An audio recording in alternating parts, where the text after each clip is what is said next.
Айжыр подкастының кезекті қонағы тоғызқұмалақтан спорт шеберіне үміткер, республикалық тоғызқұмалақ ойындарының қатысушысы Ажар Тұрысбек. Ажар қазіргі таңда Әл-Фараби атындағы Қазақ ұлттық университетінің физика-техникалық факультетінің студенті. Және Ажар, қош келдің подкастқа. Қайырлы күн, Айнұр. Мені өзіңнің жеке подкастыңа шақырып отырғаныңа көп рахмет. Мен неліктен Ажарды подкастқа қонақ ретінде шақырдым, себебі ол осындай республикалық деңгейде тоғызқұмалақтан байқауларға қатысып жүр, және осы негізі ұлттық өнеріміз ғой, ұлттық ойынымыз көп кездестірмейміз, яғни осы спорт түріне қызығушылық танытатын адамдарды. Сол себепті Ажарды подкастқа қонаққа шақырдым. Жалпы Ажар қай жасынан бастап, немесе қай кезден бастап жалпы осы тоғызқұмалаққа қызығушылық таныттың? Мен тоғызқұмалаққа 7 жастан бастап қызыққанда бізде 2-ші сыныптан бастап бізде бастауыш сыныпта спорт зал болмаған етін. Сол кезде бізде шахмат, тоғызқұмалақ сияқты кабинетте өтетін едік дышының орнына. Сол үшін бізде сөйтіп тоғызқұмалаққа отырып, мен соны ойнап 4-ші сыныпқа дейін соны үйрене бастадым. 5-ші сыныпта уже біз басқа мектепке көшкеннен кейін ол жақта бізде басқа ағай болды. Мен ол кезде тоғызқұмалаққа мүлдем жазылмадым. Бірақ сол жақта бір танитын ағай келіп жазылсам болады деген сияқты айтып, мен барып сонда жазылған едім. Ол бізде дышыдан бөлек болды. Солай бастадым. Алғашында өзің қызығушылық танытып, бір қиындық туған жоқ па? Немесе біреу үйретті ма, бір ағайларың болды ма, былай қалай ойнау керектігін? Сол дышы кезінде ғой, дене шынықтыру кезінде бізде үйретіп, соны ойнап, бұл ары қарай үйреніп кеткеннен кейін неше түрлі қырлары, сырлары бар. Ары қарай уже ойнап, ары қарай үйреніп кеттік. Ал алғашқы барған байқауың есіңде ме? Қандай байқауларға қатыстың осы республикалық, облыстық деңгейлерде? Мен 4-ші сыныпқа дейін мүлдем облыстық деңгейлерге шыққан жоқпын, бірақ та өзіміздің ауданда шығып жүрдік. Ол кезде есімде ең алғаш барған кезінде ұтылып қайтқан болатынмын. Ары қарай уже 5-ші сыныпта ол да есімде, облыстық деңгейде болған. Ол жерде де мен орынсыз қайттым, бірақ 6-ші сыныптан бастап ары қарай жүлдемен оралатын болдым. Осы тұста айтып өткім келеді, Ажар Жамбыл облысы Шу қаласының тумасы. Және Ажар жалпы осы тоғызқұмалақ ойынның негізгі артықшылықтары қандай, басқа ойындардан несі ерекшеленеді, өзіндік ережелеріне тоқталып осы жайлы айтып әңгімелеп кетсең? Бізде жалпы тоғызқұмалақта өзінің ережелері бар. Жалпы айтатын болсақ, негізі тоғызқұмалақ математикалық ойын, логикалық ойын деп айтып жатамыз ғой. Ол жерде логика өте қажет болады, математика қажет болады. Тоғызқұмалақтың өзінің жеке ережелері бар, юбит деген сияқты әңгімелері бар. Және тұздық алу, мынанша құмалақ жинау, сен сол арқылы жеңесің деген сияқты. Мысалы, 82 құмалақ жинау арқылы сен 30-қа шығасың. Егер 81 құмалақ жинасаң, сенде тепе-тең ойын болады деген сияқты. Және тоғызқұмалақта бүйтіп ойнаған сайын қолың үйренеді, тез шаршайтын боласың деген сияқты. Және тоғызқұмалақ сондай ережелері. Айта берсең көп негізі. Ал осы ойынның ең басты мақсаты қандай? Мысалы, көкпарды алып қарасақ, яғни ол жаңағы серкені мысалы қазандыққа салу мақсаты деген секілді. Ал осы тоғызқұмалақтың негізгі мақсаты неде? Және бұл ойын ұлттық ойынның бір тәрбиелік мағынасы бар ма? Бұл негізі тоғызқұмалақтың өзінің тарихында ежелгі ата-бабаларымыз былай жерге қойып, қойдың құмалақтарымен ойнаған дейді ғой. Бірақ білмеймін, қазір қойдың құмалақтарымен ойнау деген сияқты. Ол жерде бізде тоғызқұмалақтың басты мақсаты ол 82 тас жинау. Сол жерде соны жинап 30-қа шығу деген сияқты ғой. Және оның бір басқалай білмейді екенмін.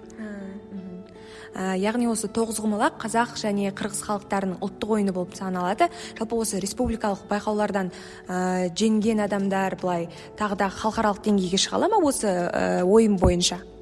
Бізде шыға алады. Мысалы, Турция, Монғолия или өзіміздің шекаралас жатқан мемлекеттерге бара алады деген сияқты. Және бұл жерде егерде сен өзің бір жеткілікті өзің деңгей болады, сен сол деңгейге жеткен кезде сенде уже ары қарай сенде стипендия сияқты ақша жүретін болады. Сосын спорт шебері болсаң, ол кезде тағы да сенде стипендия сияқты қаржылар саған түсіп отырады деген сияқты. Ол қазіргі бізде өзіміздің сол спорт министрлігіне қарастырылған әңгіме ғой бұл. Осы уақытқа дейін тоғызқұмалақтан еліміздің қай өңірлеріне барып байқауға қатыстың? Мен сол оңтүстік, батыс, шығыс демей ақ қояйын, енді солтүстік бәріне барып көрдім. Мысалы Павлодар, Астана. Мысалы былтыр Астанаға бардық, оның алдыңғы жылы Павлодарға бардық, осы кезде Ақтауға бардық, міне осы универсиадада. Және көп қалаларға бардық, соның ішінде бара алмай қалғандар бар, Орал деген сияқты қалаларға бара алмадық. Ал енді толығырақ осы жақында өткен, Ақтау қаласында өткен универсиадаға тоқталып өтсен, Казудың атынан командалық топтар барған болатын, әртүрлі спорт түрінен. Осы тоғызқұмалақтан қалай болды жалпы жарыс? Бізде тоғызқұмалақтан өте көп университет қатысты. Бұл универсиада деген бізде университеттердің сайысы болғаннан кейін өте көп универ болды. Және әрқайсысы, мысалы қыздар командасы болса 3 адамнан болды, ұлдар командасы болса ол жерде де 3 адамнан қатысты бізде. Және сол кезде бізде 2 адам жүлдемен қайтты, бірақ бізде командалық есепте орын болмады. Және бізде Ақтау универсиадасында бізге көп мүмкіндіктер сыйлады. Оның бірін айтып кететін болсам, бізде осы жүлделі орын алатын болсаң, онда бізде магистратура оқуға 100% немесе 75%, 50% деген сияқты бізде скидка болады деп айтты.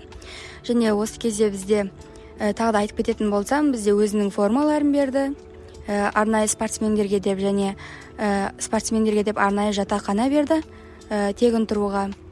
Осы мүмкіндіктерді сыйлап жатқанына осы Казума рахмет, ректорға рахмет. Келесі жолы бұйырса жеңіске жетеміз деген ойдамын. Тоғызқұмалаққа қызығушылығым бар. Жалпы осы салада бір үлгі тұтатын спортшыларым бар ма? Мен енді өзім танып келе жатқан осы Далиева деген кісі бар, Әсел деген Түркістан облысының сол жақтың тумасы болып келеді. Бізден біршама жас үлкен әпкеміз. Соның ойындарын бүйтіп қараған кезде соның ойындарын қарап ойнаймын. Тағы да осындай өзіңнің шеберлігіңді арттыру үшін тағы не істейсің?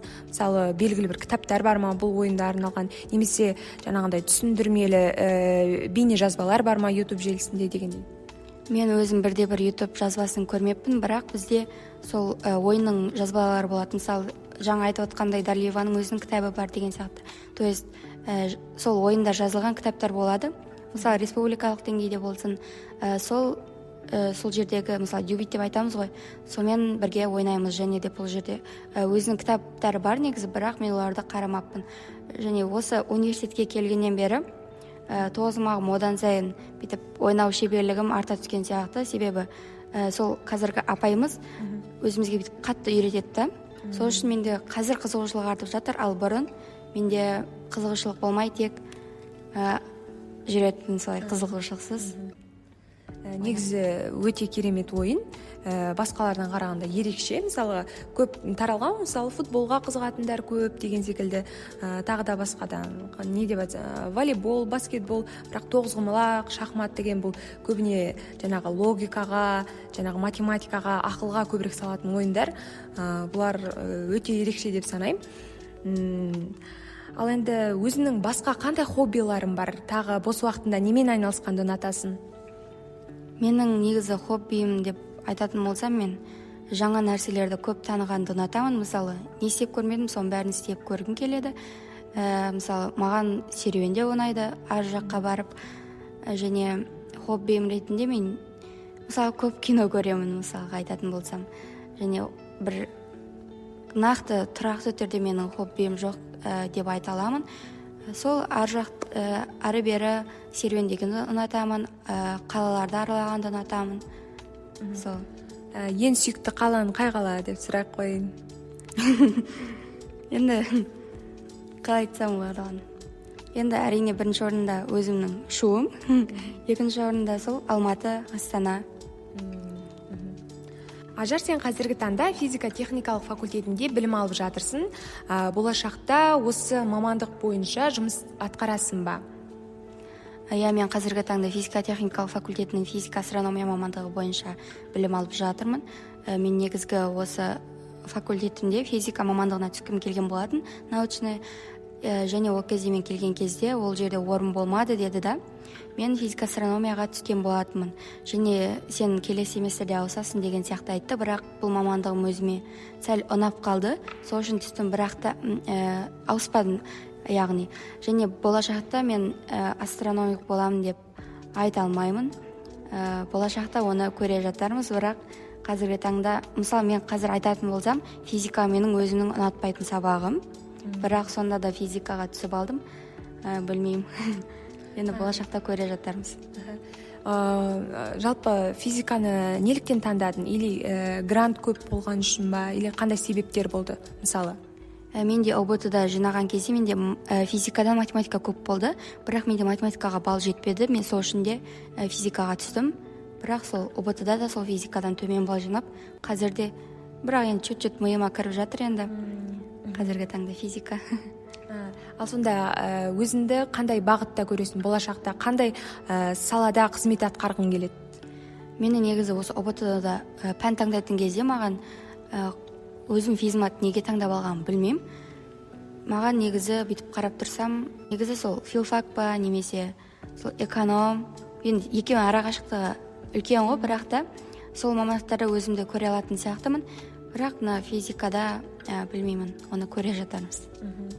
Бұл сұрақты мен неге қойдым? Себебі бұл өте өзекті тақырыптардың бірі, талапкерлер арасындағы, түлектер арасындағы. Себебі өзінің мамандығын алдын ала қателесіп таңдап, кейін ауысу жағдайлар көп болып жатады.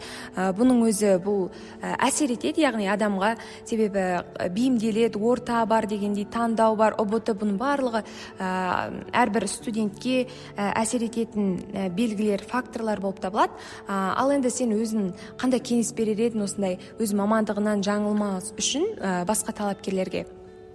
Сен бірінші өзіңе не ұнайды, соны біліп алуың керек. Қандай салада өзіңді көре аласың болашақта, қандай салада өзің кейін жұмыс істей аласың, соны қарастыру керек. Мен физма таңдаған кезде не жұмыс істерімді былай қарап тұрсам, мұғалім деп ойладым тек қана.